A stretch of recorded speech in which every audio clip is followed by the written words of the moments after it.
You are listening to Meet the Thriller Author, the podcast where I interview writers of mysteries, thrillers, and suspense books. I'm your host, Alan Peterson, and this is episode number 60. In this episode, I'm going to be interviewing Sean Ellis, who has authored and co-authored more than 24 action-adventure novels, including the Nick Kismet Adventures, the Jack Sigler Chess Team series with Jeremy Robinson, and the Jade Ihara Adventures with David Wood. Sean served in the Army National Guard in Afghanistan, and he is a member of the International Thriller Writers Organization, and he currently resides in Arizona. Topics covered during this interview include Sean's writing process. The man's very busy with a lot of projects going on at one time, so it's great to talk to him about how he keeps all that organized. We also talk about ghostwriting. Sean has done ghostwriting, so we talk a little bit about that, as well as co-authoring, since he has several books published with multiple other authors. And he also provides some great advice for aspiring writers. And of course, we talk about his novels and his influences. So stay tuned for episode number 60. Hey everybody, this is Alan Peterson with Meet the Thriller Author. And for this episode, I'm talking with Sean Ellis. Sean, how are you doing this morning? Doing good, Alan. Thanks. Can you tell us a little bit about your background? I guess I'm one of those people who always wanted to be a writer. As far back as I can remember, I was trying to write stories and always motivated by that idea of write the stories I want to read. Grant Blackwood calls a sock drawer novel. I did that probably when I was about 18, and I don't even know where it is. I lost that sock drawer a long time ago, but I always wanted to write stories, fantasy originally, and science fiction really I was interested in a lot. But then when I saw the Raiders of the Lost Ark, it was like I loved the action-adventure genre. And after that, I started looking for books in that genre and came across Clive Cussler. And so I've been driving towards that. That's been my ambition ever since. So how do you describe your books for those who haven't read any of your previous novels? Well, people ask me that. I usually say, have you ever heard of Clive Cussler or James Rollins? And they say no, usually, because we live in this non-literate society. But if they don't know who that is, then I say, well, it's like Indiana Jones. And that's pretty much what I'm going for. I like that blend of lots of action with a little bit of supernatural or woo-woo to kind of drive the plot along and make it a little more exciting. Yeah, wow, we must really be living in a bubble if people don't know who Clive Cussler is. It's surprising. So many people I meet, they just aren't readers. Yeah. And you hear it a lot. I haven't read a book since college or whatever. And it's like, well, you're missing out. Yeah, it's a lot of fun. Tell us a little bit about your series. Right. So I've got 3 series that I sort of I launched myself with. The first one, the character's name is Nick Kismet, and he's a contemporary hero who ends up in that Indiana Jones role. He goes looking for strange artifacts. And he's part of a kind of a shadow war between that's going on with this secret organization called Prometheus. Prometheus wants to hide away all these relics. They're kind of like the people in Raiders of the Lost Ark who have the warehouse with all the treasures in it. They want to take these things and hide them away because they don't think humans are ready for them. And so he's this guy who goes out in these dangerous situations and at the end finds the MacGuffin, to borrow the term from Alfred Hitchcock, whatever it is. In the book Into the Black, which was the second Nick Kismet story, the MacGuffin is the Golden Fleece of Jason and the Argonauts. And so that story takes place in the Black Sea region. And but pretty much imagine Indiana Jones brought forward. He's not an archaeologist. I kind of wanted to get away from that. So I have him employed by a fictional UN agency that's kind of a branch of UNESCO, the United Nations Scientific and Cultural Organization.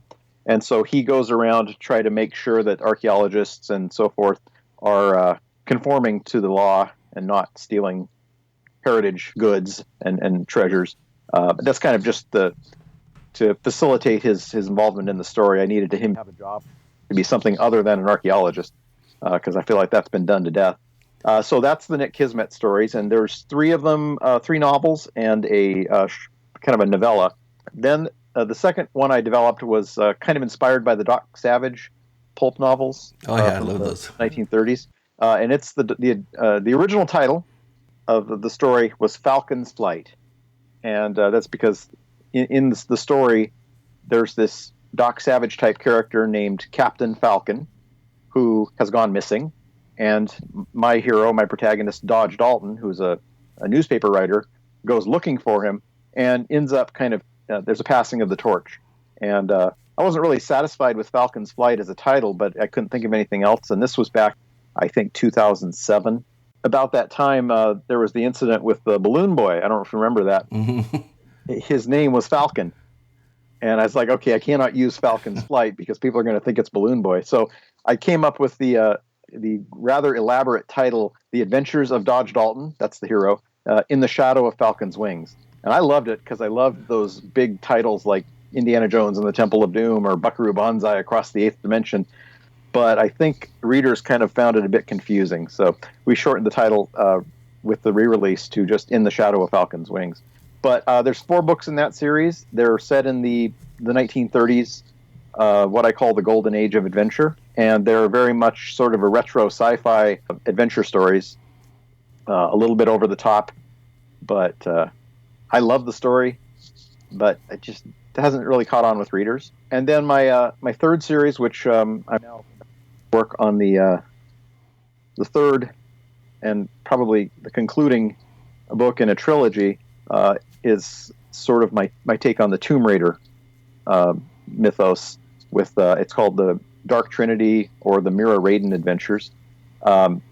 It's about a young woman who is she's precognitive. She kind of can sense danger when it's about to happen, and she when the story starts, she's just lost her job with the CIA because she just wasn't good agent material, wasn't a good field officer, but she does have these abilities, and she ends up getting drawn into a treasure hunt, and that treasure hunt launches a big epic, more treasure hunts, lost cities and monsters and Yeti and so forth, and that's a series that, like I say, I wanted to write a trilogy, and I kind of got sidetracked from it by a lot of co-authoring, which I think we'll probably talk about in a bit here. But I'm going to get back to that one and at least finish that story off soon. But it's sort of like I say, it's Tomb Raider. It's got the heroine instead of the male hero, and she's got, I think of it like Spidey sense, basically. She can kind of sense danger when it's about to happen, and that helps her survive some of these situations. And is that one set in the contemporary times, or? Yes, that is also contemporary. Yeah, I think I learned my lesson with those pulp novels that people really want kind of the relatability of a contemporary setting, and I think I prefer writing in it too. It's requires less research. Yeah, I was reading in your bio. You've written more than 24 action adventure novels. That's amazing. Huh? When did you publish your first novel? That would have been 2005. I used. I'm embarrassed to admit this. In fact, I won't name names, or you can edit this out if you want.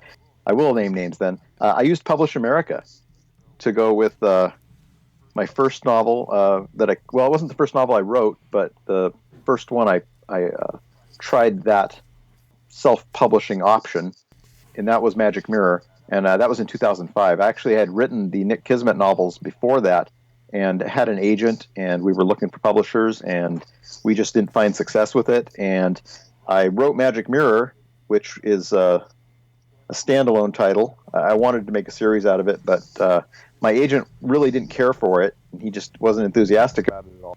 This book is languishing. I just want people to read it, and so I went with Publish America, and I think I maybe sold 3 copies. But it was a story that I liked, and so when my contract was up there, I took it to another press that I work with a lot, which is Griffinwood, and then they branched out into Adrenaline Press. I'm good friends with the publisher, David Wood, who I've also written quite a few co-authored novels with. And so 2005, that would have been when we got that one published. And then within a year or two of that, I found a publisher for one of the Nick Kismet novels, the first one, Shroud of Heaven, and this is I'm always unsure of how to pronounce this word because Samhain or Salon, which was a romance publishing company, which I believe they've recently closed up shop, but they were publishing other genres at the time, and so I got a contract with them in 2006. And of course, that took about a year for it to hit publication, but that was kind of, I guess that maybe marks my first book that got some wide release.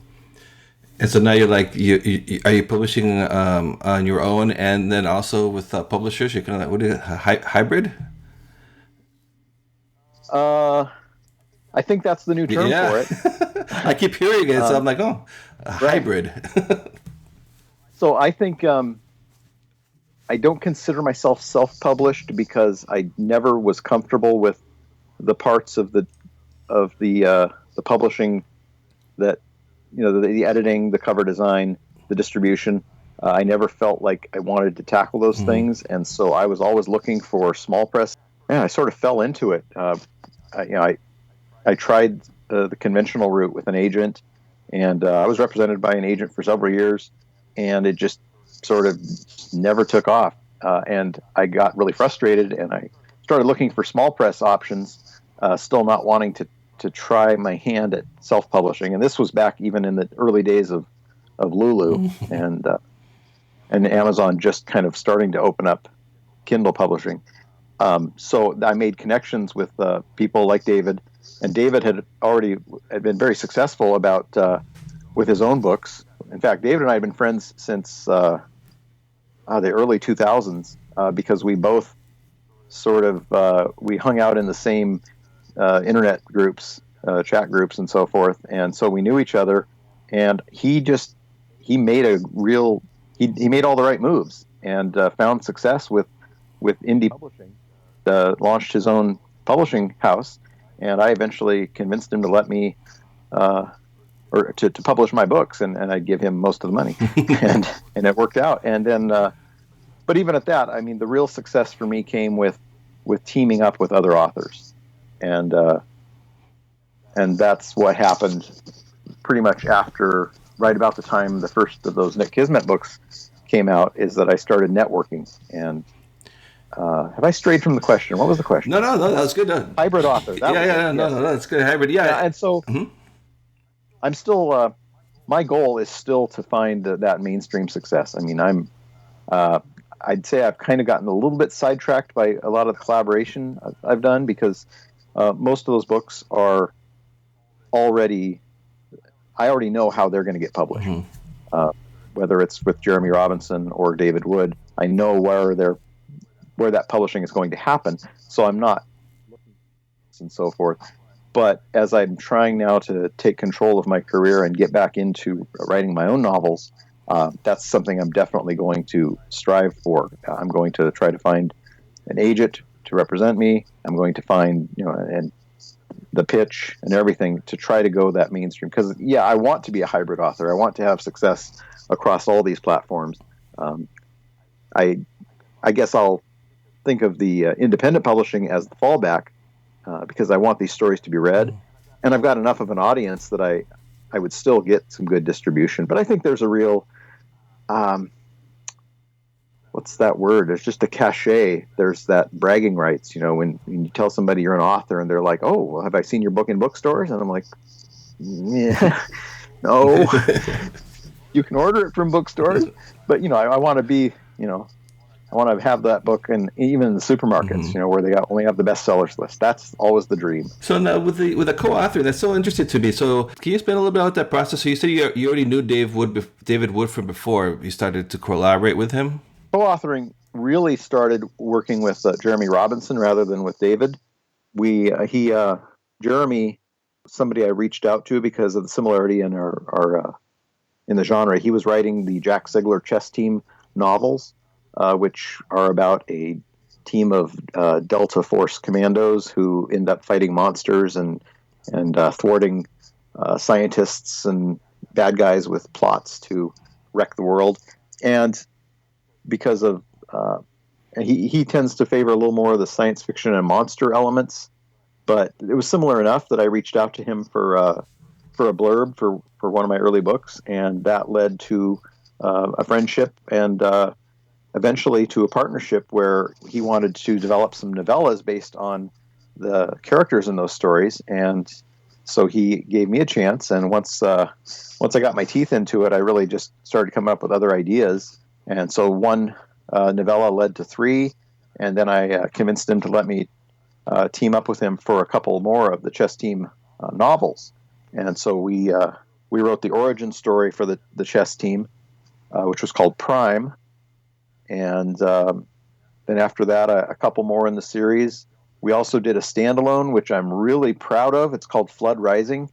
It's sort of a young adult story in that there has a young protagonist. It's been so long now. I think she's a 15-year-old girl, but she's got some special abilities which manifest in the course of the story. And it was just a real awesome action thriller, which didn't quite reach the audience we hoped for. And then we've also developed some other spin-off series from the chess team called it's about a group of scientists sort of along the lines of James Rawlins' Sigma Force, where the scientists are the heroes. And that's 2 books so far into that. But to answer your question about the process, I came to it simply by, trying to network. And I always had kind of, I'd looked at people like Graham Brown, a friend of mine who writes with Clive Cussler, and some others who, Jack DeBrule, and also writes wrote with Clive Cussler. And I thought that maybe that was a pathway to success, to getting greater audience, is to team up with another author. And I'm not sure that's a sound strategy. I've talked to these authors. I believe you mentioned before the show that you interviewed Russell Blake, and I know Russell. I think he was a bit disappointed by the fact that it didn't necessarily translate to greater awareness of his solo books. Yep. And I can remember about it's been 5 or 6 years ago when I wasn't writing full time. I was working at a Barnes and Noble in Anchorage, Alaska, and people would come in looking for these, Clive Cussler novels, and I would be like, you like these Oregon Files books? Have you read the Jack DeBrule solo works? And they seemed completely unaware of who Jack DeBrule was. And it's like, that's his name. Actually, he's the one who actually wrote this book, and kind of with Clive Cussler's guidance, but and they're unaware of those people. And I think that's still true today. And it's unfortunate because there's a lot of really talented authors who are they're in the small print underneath the big name. And I don't want to give away any dirty secrets to the publishing industry, but it's funny when you see reviews for people like James Patterson or even Clive Cussler, and you'll see reviewers say things like, "I don't think they even wrote this book." It's like, but anyway, I'm sure it's different for every author. Mm-hmm. The ones I've worked with, they maintain control of the process, and I'm pretty good at aping the style of the authors I work with, I think, and so it's usually a pretty process, and so working with Jeremy, then that led to working with David in collaborative, because he decided. So David writes a series of Indiana Jones, Dirk Pitt style adventures, featuring a hero named Dane Maddock, and they've been very successful for him, enabled him to write full time.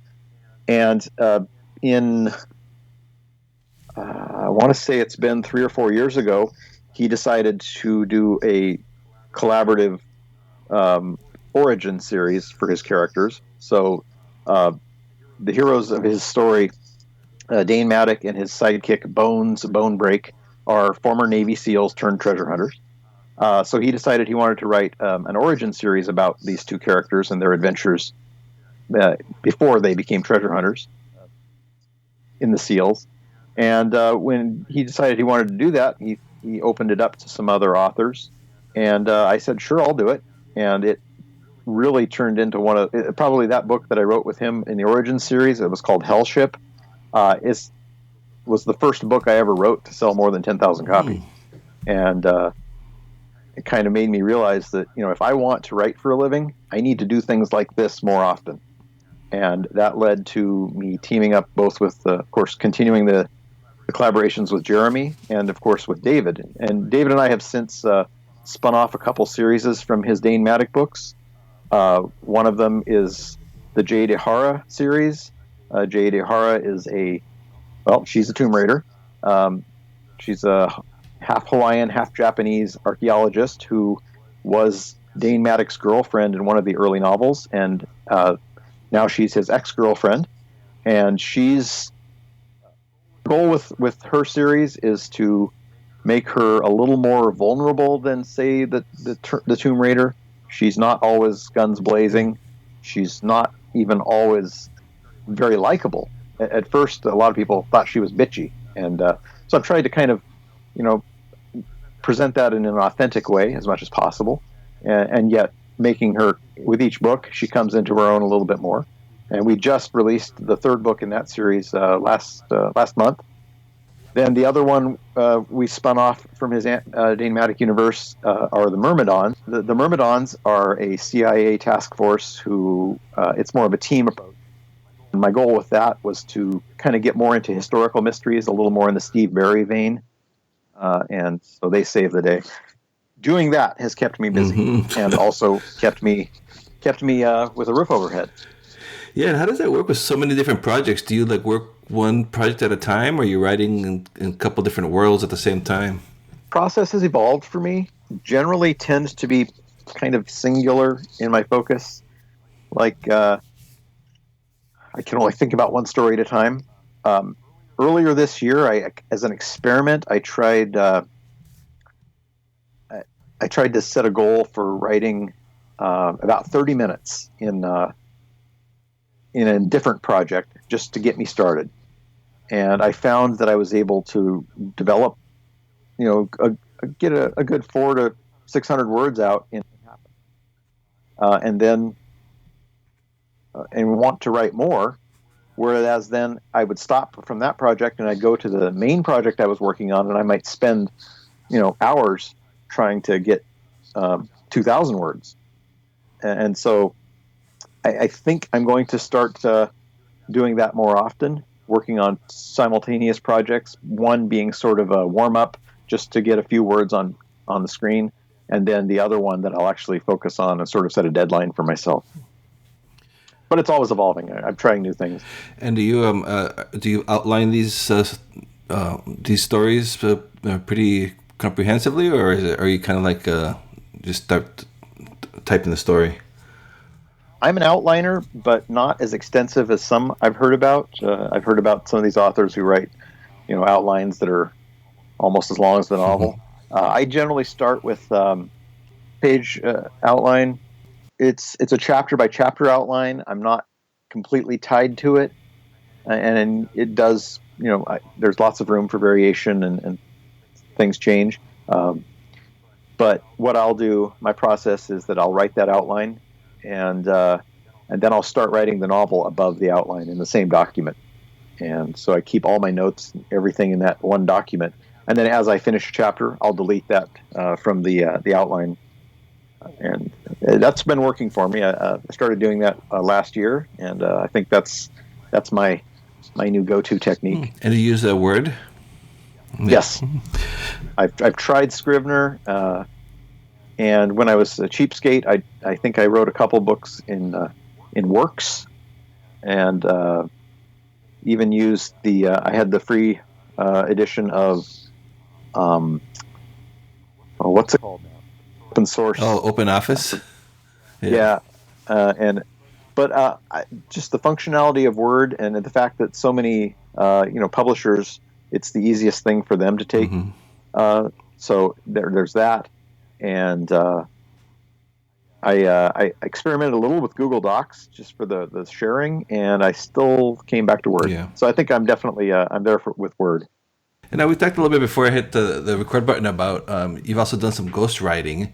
Maybe you could explain a little difference between that and the co-authoring, and tell us a little bit about that process because it's very interesting. Yeah, functionally, it's not that much different, except that I know my name's not going to be on the book, and with each co-author there are differences too. I actually last year I ghost wrote 3 different stories, and of course I can't names because I'm sworn to secrecy. And we joked about the whole I could tell you, but then I'd have to kill you. But I can't really go after your audience, and that would. But for the most part, it's the same process as co-authoring. There's a lot of feedback in the early stages of creating the outline, and of course the outline gets reviewed by the.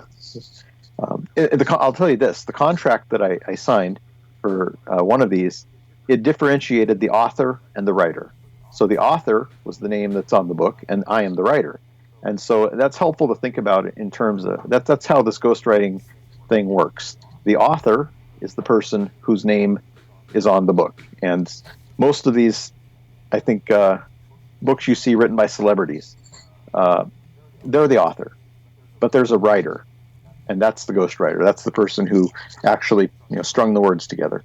And there's going to be a lot of back and forth to make sure it's right. And the author will have final say on the product that's written. And in this instance, in the instance of one of them, I was given a very brief. I was given a suggestion, like a bullet point, if you will. It was like, hey, I think the story should involve this element. The bad guy should be this person, and maybe he wants to do this bad thing. And what do you think of that? And I'm like, okay, that's not really a lot to go with, but I'll see what I can come up with. And as it turned out, this one book, which the deadline for it was September of last year, and the publishing date would be about a year later, so it was going to be this year. And in fact, it was published in September. The challenge of this book was that it involved a plot to assassinate the president, which, that's fine and good, except in the summer of 2016, it's 2016 looking forward, it's like whoever gets elected president, and when this book comes out, it's going to be this new president, and it's going to be historic no matter how that election goes. How do we bring that into the story instead of just having this cardboard cutout president, which is usually what you see in a lot of thriller novels? How do we address the realities of what's going on? And so when I was given this sort of the very bare bones of the plot, I was like, well, how do we acknowledge that? And I came up with an idea, and I said, what if we did this? And they said, go for it. And so I did. But that's how it works. You have the back and forth. There's always a lot of communication, and so it's a rewarding experience. I mean, not as rewarding as having your name on the cover of the book, but you're writing for a living. That's what I wanted to do, and if I don't get that one little thing, that's okay, as long as it means there's more work down the road. And do they say like I want it to be 80,000 words or? Right. The contract stipulates minimum lengths, minimum and maximum lengths usually, and of course that's going to change depending on each instance is going to be different. That's incredible. That's an incredible discipline, though. I mean, that must be what it feels like to work for like a TV show or something. Where you have to like get in the writer's room and get everyone's notes and then go off and write a story. I've heard. I was listening to Steve Berry talking about at an event, and he was talking about the back and forth with his editor, and it made me realize that that's kind of how it works for the mainstream authors. They're not writing in a bubble. They run ideas past their editor, and there's there's a lot of feedback from the editor on that. So I don't think it's that unusual. And how many? And do you write every day? Well, that's the goal. Yeah. So even if you don't have a project going, or if you're like a revision, you still try to write, get some words in. What's this you speak of not having a project? I've got my calendar. I've got a little whiteboard on the wall behind my computer that has my projects, and there's about 8 things on it right now. So there's never a question of what to do. I think my ideal work week would be to write during the daylight hours, like a 9 to 5 type thing, and then have the weekends off for family stuff. But I think you probably would agree.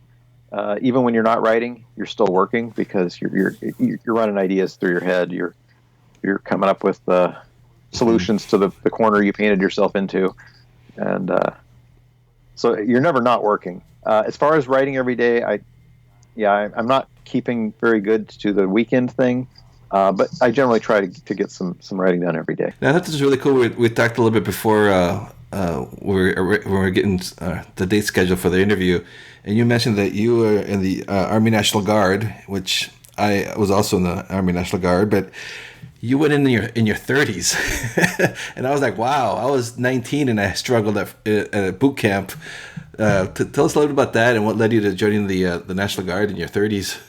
There's lots of reasons why, and I think that's true for everybody. That you make that decision. Yeah, you want money for school. Yeah, you want some adventure.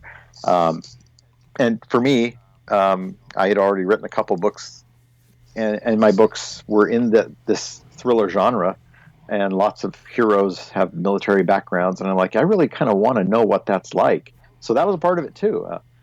Money for school was a part of it.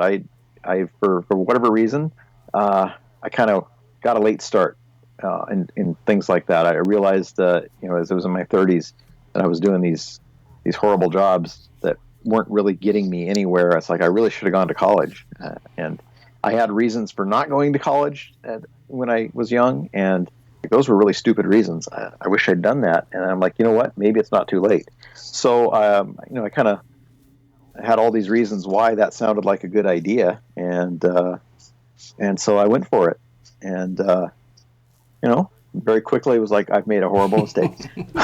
But no, in terms of getting through basic training in your 30s, it's actually not as hard as you think, because a lot of it is about mental discipline, and when you're young, you don't have that, and so you kind of get overwhelmed and shock, or you have some bad habits you haven't quite gotten rid of. I didn't have those. It was grueling.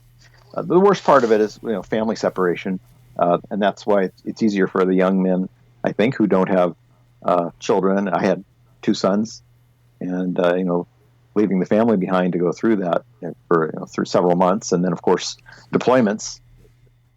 That was also part of the being in the Guard and in the years since 9/11. Mm-hmm. Yeah, you served in Afghanistan, right? Yeah, I did a year in Afghanistan. Using it in your books then later on, years later, did you find that helpful from a writing perspective? I'd say it adds to the sense of authenticity when you deal with those subjects. I mean, I read lots of books by authors who don't have any military experience, and there's just you can kind of tell.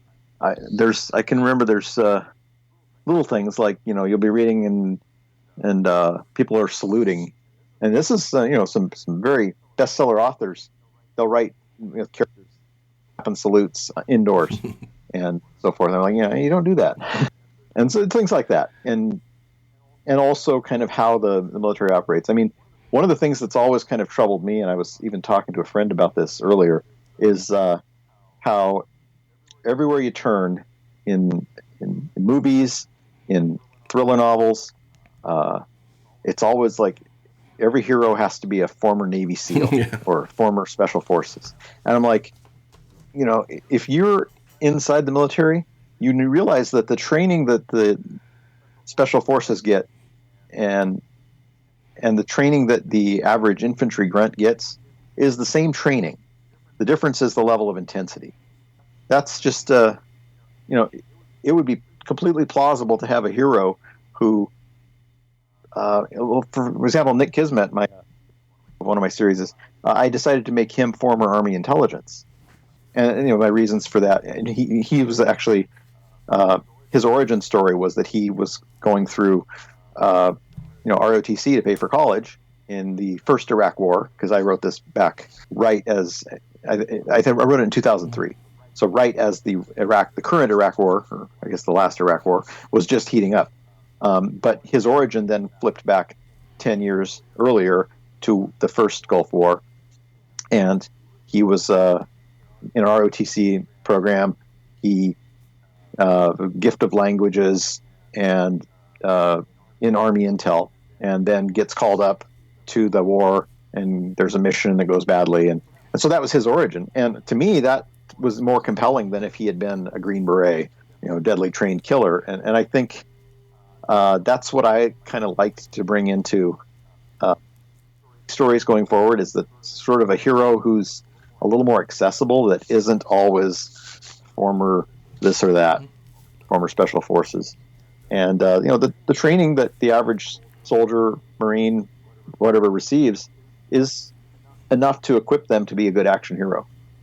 Yeah, that's a good point. Yeah, everyone starts with the same basic training, really. Then you branch off to whatever your occupation is.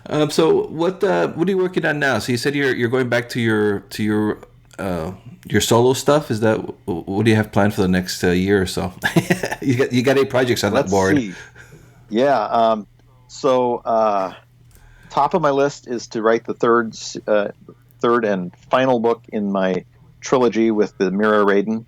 That's my Tomb Raider, and I haven't quite. I've started outlining that one. So doing a thing that. David Wood's Dane Maddock stories. He got asked to do Kindle Worlds. I don't know if you know about Kindle Worlds, but Kindle Worlds is, if I understand it correctly, is sort of like a chance to write fan fiction and get paid to do it. There's quite a few authors and a few media titles that have been opened up to people can write a story, publish it on Amazon through this Kindle Worlds, and earn money from it. So the characters and worlds are licensed to Amazon to develop in this way. And they asked David to take part in this and to develop some stories. And he's like, well, hey, do you want to do this? And so I developed a story that allowed me to do a crossover with the Nick Kismet and also characters. I brought them in for a little bit of crossover. And just for short stories, about 10 to 20,000 words is, I think 10,000 is their target they want you to reach. And I think mine went a little bit longer. So I'm doing that. I'm working on the third one for that right at the moment. And then I'll get into the third Mira Raiden book. I've also got a couple of projects that I'm writing a nonfiction survival article for Sharon Ahern, who is her late husband, Jerry Ahern, wrote a lot of the men's adventure fiction books in the 80s. He wrote one series called The Survivalist, and I teamed up with Sharon and to write a young adult series kind of based on some characters introduced in The Survivalist, and that was released last year, Camp Zero. But it's about kids learning survival skills, and so that necessitated me doing a lot of learning about survival skills, which is a topic I've always enjoyed. I eat up Bear Grylls and Survivor Man and all that stuff, so it was a chance for me to kind of bring that into the story. And she asked me to participate in a nonfiction anthology about survival skills that's going to be published very soon. I don't have the title handy, but it's going to be coming out very soon. And she wants another one for the next edition, so I'll be working on that as well. And oh boy, lots of other things. I want to get back to writing the Nick Kismet stories, but I've also promised David that we're going to try to hit at least one book a year from the Jade Ihara and the Myrmidon series. So those are on the calendar. Yeah, I need more months. That's all. Do you, with such a busy schedule, do you still find time to read? Audiobooks. Yeah, I don't find I really don't get to read the Dead Tree copies or the Kindles like I would like to, and I put audiobooks on when I'm doing everything else. Whether it's cooking dinner or driving in the car. And are they still like thrillers and adventure stories? Pretty much. Definitely the bestsellers. The Clive Cussler new releases, the James Rollins. I'm right now I'm listening to Douglas Preston's nonfiction, Lost City of the Monkey God. And so, yeah, I've got a couple of physical books that I've been working on, but it just seems like I can never get time to sit down and just read like I used to. For the listeners who want to find out more about your books and everything, that your website is SeanEllisAuthor.com, right? Yes, that's and correct. You're on Twitter and Facebook and all the usual haunts that we're forced to be in. That's right. I think I've got things set up so that my stuff all posts. I post it on Facebook and it bounces to Twitter. Definitely Facebook's where if you want to interact with me, I'm there. Love talking to people about writing, so you definitely can find me there. And for those aspiring authors out there, write every day, and remember that the next book sells the last book.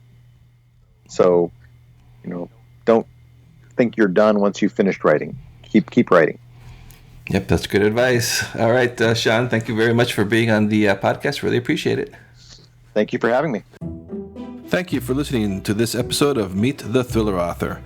I'd like to ask you to please review and rate this podcast over on iTunes. It really helps me get the word out.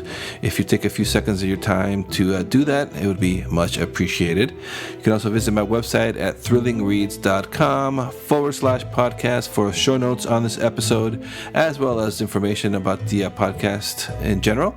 And you can also sign up for my mailing list there.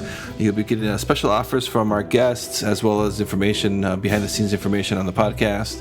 And please do visit my author website at alanpeterson.com. I appreciate your support.